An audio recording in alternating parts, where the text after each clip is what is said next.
23 April ও 29 April দু দফায় vote গ্রহণ হয়েছে পশ্চিমবঙ্গ বিধানসভা নির্বাচনে। এবার ফল গণনা করে ঘোষণার পালা। 4 মে সেই মাহেন্দ্রক্ষণ। কে হবেন মুখ্যমন্ত্রী? আবারও তৃণমূল ক্ষমতায় বসবে নাকি বিজেপির দখলে যাবে বাংলা? এই প্রশ্ন ঘুরপাক খাচ্ছে সবার মনে। টিভিএস এক্সপ্লেনারে চলুন জেনে নেই, তৃণমূল নাকি বিজেপি, কোন দল জিতলে বাংলাদেশের জন্য লাভ। সঙ্গে আছি আমি বর্ণা দাস।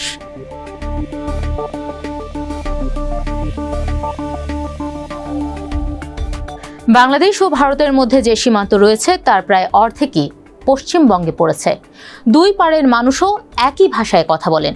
কলকাতা ভারতের পররাষ্ট্রনীতির কোনো কিছু ঠিক করে না ঠিকই, তবে মাঠ পর্যায়ে নীতি কার্যকর হবে কিনা তা ঠিক করে এই অঞ্চলটি। অবিভক্ত নদী প্রবাহ, দীর্ঘ সীমানা এবং ভাষার কারণে বাংলাদেশের জন্য পশ্চিমবঙ্গের নির্বাচনটি বেশ গুরুত্বপূর্ণ।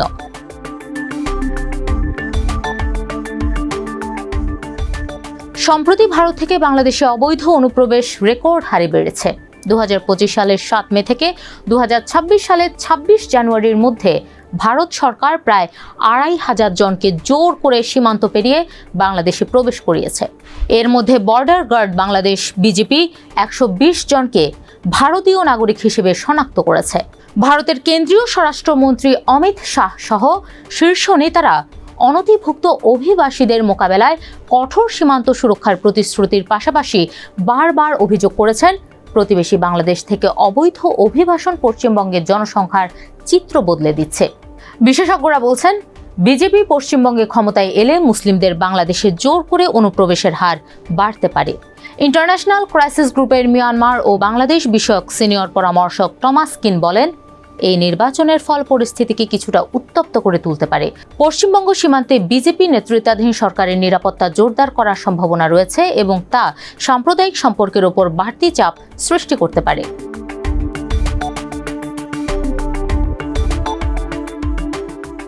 চতুর্থবারের মতো পশ্চিমবঙ্গের মসনদে বসতে চাইছেন মমতা। তবে তার দল টিএমসি বা তৃণমূল কংগ্রেস জিতলে ঢাকার আসলে কী লাভ হবে? তার বিরোধিতার কারণেই দীর্ঘদিন ধরে তিস্তা নদী নিয়ে বাংলাদেশ ভারত বিবাদ অমীমাংসিত রয়ে গেছে। 2011 সালে মমতা ভারত বাংলাদেশ সরকারের মধ্যে হওয়া তিস্তার জন্য একটি প্রস্তাবিত পানি বন্টন চুক্তি আটকে দিয়েছিলেন, যা বেশ আলোচিত হয়েছিল। ইন্টারন্যাশনাল ক্রাইসিস গ্রুপের কিন বলেছেন, মমতা বন্দ্যোপাধ্যায় 2011 সালে স্বাক্ষরিত খসড়া চুক্তিতে বাধা দিয়েছিলেন এবং শুষ্ক মৌসুমে পশ্চিমবঙ্গে জলের ঘাটতির কথা উল্লেখ করে পানি বন্টন চুক্তির বিরোধিতায় অবিচল রয়েছেন। এই বিশেষজ্ঞ আরও বলেন, বিজেপি যদি পশ্চিমবঙ্গে জয়ী হয় তাহলে তিস্তা নিয়ে চুক্তিতে পৌঁছানোর পথে একটি বাধা দূর হয়ে যাবে। তবে তিনি এ ব্যাপারে নিশ্চয়তা দিতে পারছেন না যে বিজেপি পশ্চিমবঙ্গে ক্ষমতায় এলেই তিস্তা চুক্তি সফলভাবে বাস্তবায়ন হবে।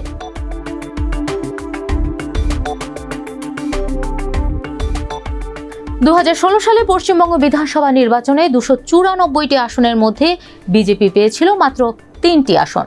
তবে পরের বার অর্থাৎ 2021 সালে দলটি পায় 77টি আসন। এদিকে 2019 সালের লোকসভা নির্বাচনেও দলটির ঝুলিতে আসে পশ্চিমবঙ্গের 42টি আসনের মধ্যে 18টি আসন। ভোটের হার 1 লাফে বেড়ে দাঁড়ায় 40.25%। এই পরিসংখ্যানেই বোঝা যায় রাজনৈতিক প্রেক্ষাপট কত দ্রুত বদলে গেছে। এদিকে পশ্চিমবঙ্গের বিধানসভা নির্বাচনের ভোট গ্রহণ শেষে বুথ ফেরত জরিপ থেকে তথ্য উঠে আসতে শুরু করেছে।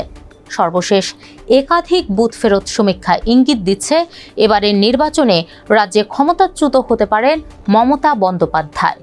পশ্চিমবঙ্গ বিধানসভা নির্বাচনের অধিকাংশ বুথ ফেরত সমীক্ষায় বিজেপির জয়ের আভাস দেওয়ার সমালোচনা করেছেন তৃণমূল কংগ্রেস প্রধান মমতা বন্দ্যোপাধ্যায়। তার দাবি, বিজেপি টাকা দিয়ে এই জরিপ করিয়েছে এবং মূল ফলাফল প্রকাশের পর তৃণমূল এবার 226টিরও বেশি আসন পাবে। সামাজিক যোগাযোগ মাধ্যমে পোস্ট করা এক ভিডিও বার্তায় পশ্চিমবঙ্গের মুখ্যমন্ত্রী মমতা বন্দ্যোপাধ্যায় দাবি করেন, যেটা টিভিতে দেখাচ্ছে এটা বিজেপির অফিস থেকে পাঠানো হয়েছে, টাকা দিয়ে বলেছে এটা যেন দেখানো হয়।